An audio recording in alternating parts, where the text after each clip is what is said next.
Hello! Welcome back to CBM News. We have a news story for you today. Here's Tony, and he'll be talking to you about smallpox and the effects it had on society in Australia back in 1789. Hey, thanks Bob for the introduction. First, I'll give a brief description of smallpox. So the first symptoms of smallpox usually includes fever, headache, severe fatigue, possibly severe back pain, and vomiting. A few days after that, flat red spots will appear first on your face, forearms, and hands. After that, lots of lesions will turn into small blisters filled with fluid. That fluid then turns into pus. Lesions can develop in the mucous membranes in the nose or mouth that quickly turn into sores that break open. Scabs begin to form 7 to 9 days later, and they eventually fall off, leaving deep pitted scars. Smallpox is a communicable disease, so it's able to pass between people and organisms. Smallpox can be spread through direct contact with infected bodily fluids or contaminated objects like clothing. In 1789, there was a smallpox epidemic in New South Wales, Australia.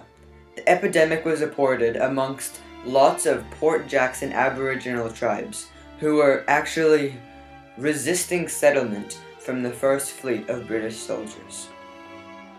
The smallpox outbreak killed about 90% of all nearby Aboriginals. And it also killed masses of tribes of natives in the Blue Mountains and at Jervis Bay. So as you can tell, the effects of the first British settlement were devastating.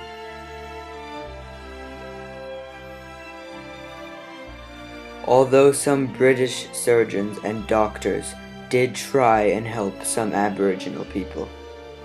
With the soldiers and the other settlers came a disease that the indigenous population of Australia had no resistance to and had no protection against the disease, as they had never encountered it. Therefore, they had no immunity against the disease. Most tribes referred to the disease as Galgala. Aboriginal people were devastated, not only because of the disease, but by malnutrition, poverty, and violence that came from that first British fleet.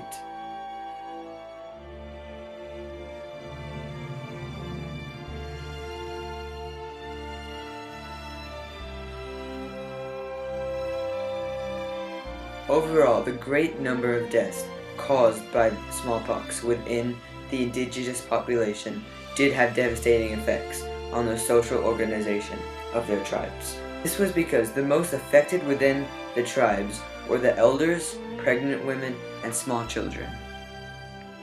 Aboriginal society was thrown into chaos. Lots of cultural and ritual knowledge was lost with the elders who died from the disease. Tribes also became much more nomadic than they have ever been, and were forced to move around a lot due to the disease. Marriage arrangements, which had traditionally been worked out a generation ahead through the process of mother-in-law gifting, soon became a complete disarray. Even more intertribal conflicts intensified enormously due to the epidemic. Some say that the smallpox virus was purposely brought to Australia to weaken the Aboriginals, therefore making it easier to control and to imperialize the country. Even if the disease was brought to Australia on purpose or not, it still weakened the Aboriginal population so much that it became easier for the British to control and to imperialize the country. Aboriginal people, specifically messengers, used to travel around to different tribes to sing songs describing smallpox and describing what it looks like and what it feels like. They usually sang the song with loud groans to simulate the sounds of dying victims. In certain songs, they would tell people not to touch anyone with echidna spikes. And by echidna spikes, they mean the lesions and dots that come from smallpox. I believe that the Ebola epidemic that is happening today and the smallpox epidemic in Australia, 1789, is similar in some ways. For example, in both countries that the disease affects, the people react in similar ways. They both made songs to help spread the word, and some think of it as a joke. And both groups received the disease the same way. They first thought of it as a joke, like it was not real, but later they realized that it is real, and it is a threat, and it could kill them.